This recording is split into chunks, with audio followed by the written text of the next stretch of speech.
হরে কৃষ্ণ।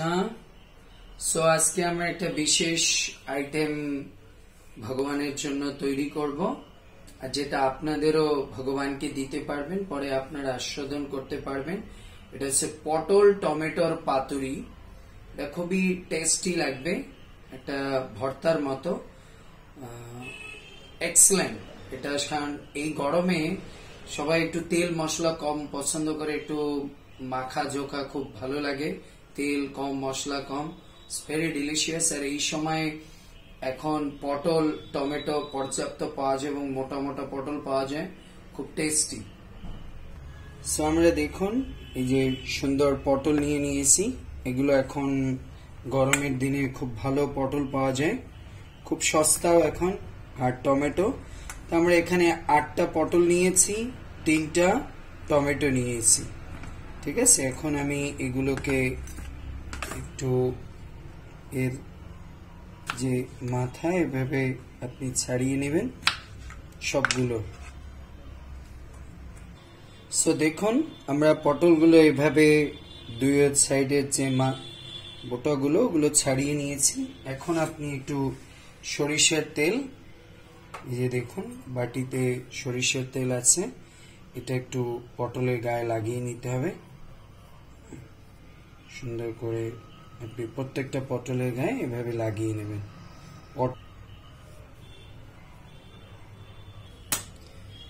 হরে Krishna. So দেখুন আমি প্রত্যেকটা পটলে এই মাস্টার্ড অয়েল মানে সরিষার তেল লাগিয়ে নিছি, টমেটোতেও লাগিয়ে নিছি, সুন্দর করে লাগিয়ে রেখেছি। এখন আমি গ্যাসটা জ্বালাবো। গ্যাসটা জ্বালিয়ে এরকম একটা আপনি যে কোনো তাওয়ার উপরে বা চাটনির উপরে পটলগুলো এরকম দিতে হবে, ঠিক আছে। বসিয়ে দেবেন যাতে পটলগুলো হতে থাকে, পুড়তে থাকে। মিডিয়াম আঁচে রাখতে পারেন।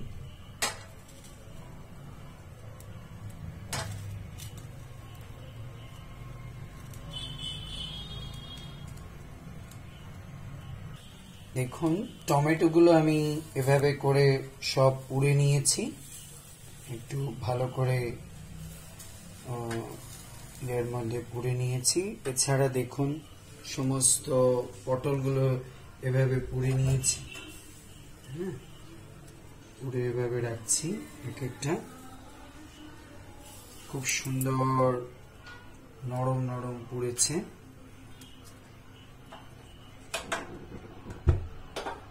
দেখুন আপনি কিভাবে বুঝবেন যে এটা হয়েছে, সেটার ইয়েটা হচ্ছে এইভাবে চাপ দিলে পরে দেখুন একবারে নরম হয়ে গেছে, একবারে নরম হয়ে গেছে। দেখুন খুবই নরম, তার মানে এগুলো সব সুন্দর পোড়া হয়ে গেছে। তারপর যেগুলো আমি পুড়েছি এগুলো এখন গরম, তো এই ঠান্ডা জলের মধ্যে এভাবে আমি ছেড়ে দিচ্ছি, ব্যাস এক এক করে সব ঠান্ডা জলের মধ্যে ছেড়ে দিচ্ছি।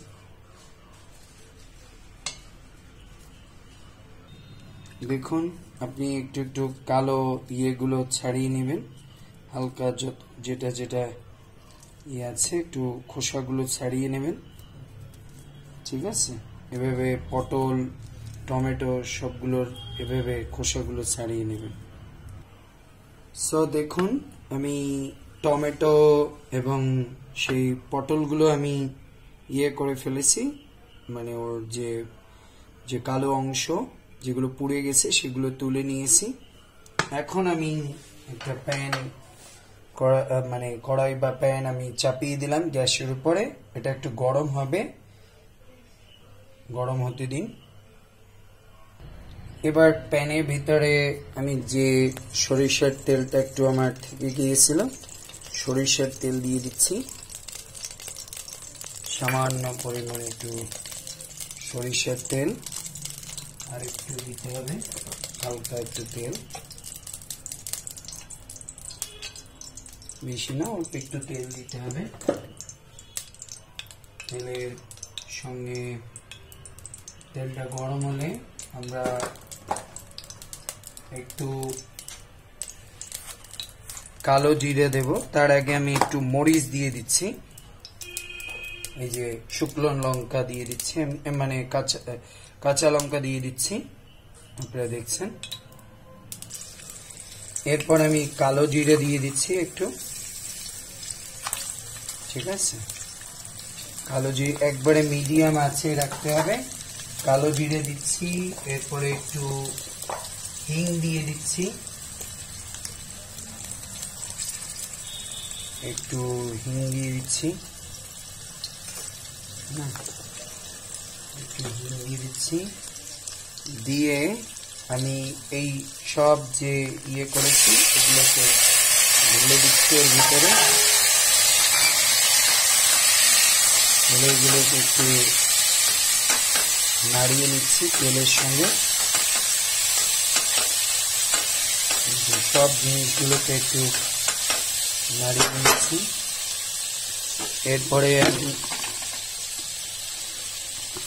এরপরে আমি আদা বাটা দিয়ে দিচ্ছি, একটু আদা বাটা দিয়ে দিচ্ছি। তারপরে আমি একটু জিরার বাটা দিয়ে দিচ্ছি, এই যে জিরা বাটা দিয়ে দিচ্ছি।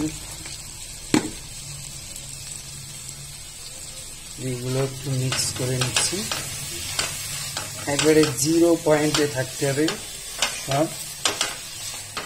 আপনি কাঁচা মরিচের জায়গায় আপনি চাইলে শুকনো মরিচ দিতে পারেন, কিন্তু আমি ভগবানকে সাধারণত আমি শুকনো মরিচ খুব কম দেই, ভগবানের ভালো লাগতে পারে। হ্যাঁ, দেখুন কত সুন্দর কালার আছে। এরপরে আমি ধনেপাতা দিয়ে দিচ্ছি, কিছুটা পরিমাণ ধনেপাতা দিয়ে দিচ্ছি, এতে ফ্লেভারটা আরো ভালো আসবে।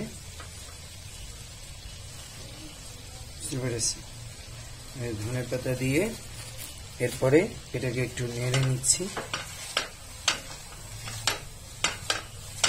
সবগুলো দিয়ে সব তেলের সঙ্গে নেড়ে চেড়ে এরপরে এটাকে ব্লেন্ডারে ঢুকাতে হবে, প্রবেশ করে। এরপরে দেখুন এটা একটু ঠান্ডা হলে পরে, গরম জিনিস আবার ব্লেন্ডারে করতে যাবেন না, যখন একটু 5-10 মিনিট আপনি ঠান্ডা করে তারপরে এগুলোকে ব্লেন্ডারের ভিতরে প্রবেশ করে দিচ্ছি। সবগুলো যা আছে সবগুলো সুন্দর করে ব্লেন্ডারে দিয়ে দিলাম, একটু দিয়ে এরপরে এগুলো আমি ব্লেন্ডারে পেস্ট করে নেব। দেখুন আমি পেস্ট করে নিয়েছি, কত সুন্দর এক্সেলেন্ট পেস্ট হয়েছে। It's very nice, looks nice and flavour also very nice. এবার আমি একটু হালকা একটু তেল দিয়ে দিচ্ছি, হালকা একটু সরিষার তেল নিয়ে নিচ্ছি। সরিষার তেলটা একটু গরম হতে দিই।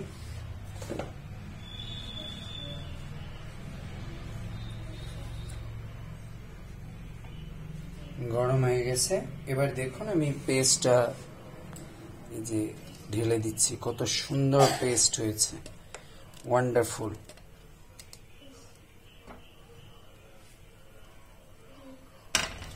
এরপরে দেখুন এইভাবে আপনি এটাকে অনেকটা প্রায় 5 মিনিট পুরো হিটটা বাড়িয়ে আপনাকে কি করতে হবে, এটাকে করতে হবে। তো এর মধ্যে একটু আপনি মশলা দিয়ে দেবেন, যেরকম একটু হলুদ দিয়ে দিলাম, একটু হলুদ দিয়ে দিলাম, একটু ধনের গুঁড়ো দিয়ে দিলাম, ঠিক আছে। এই দেখুন খুব সুন্দর টেস্ট হয়ে গেছে। আমি এত সময় কোনো লবণ দিইনি,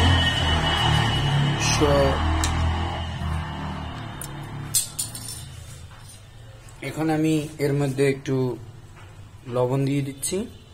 এটা হচ্ছে বিট লবণ, এটা টেস্ট লাগবে। একটু বিট লবণ দিলে এটা টেস্টি হবে, বিট লবণ দিতে পারেন। আর আমি একটু দিয়ে দিচ্ছি, এটার ভিতরে একটু সাম্বার মশলা দিয়ে দিচ্ছি, তাহলে ফ্লেভারটা খুব নাইস হবে। এরপরে এটাকে মিক্স করে তারপরে আমি নামিয়ে দেব। সো দেখলেন এই যে এত সুন্দর হয়েছে। এখন এটা আপনি গরম রাইসের সঙ্গে, অন্নের সঙ্গে ভগবানকে এটা ভোগ লাগাবেন একটু উপরে ঘি দিয়ে, কারণ ভগবানকে কোনো কিছু ঘিয়ের স্পর্শ ছাড়া দেওয়া যায় না। এটা সো সো ডিলিশিয়াস যে রাধা শ্যামসুন্দর এক প্লেট অন্ন খেয়ে নেবে। আমার মনে হয় না যে আপনি এটা কখনো পেয়েছেন বা ভগবানকে।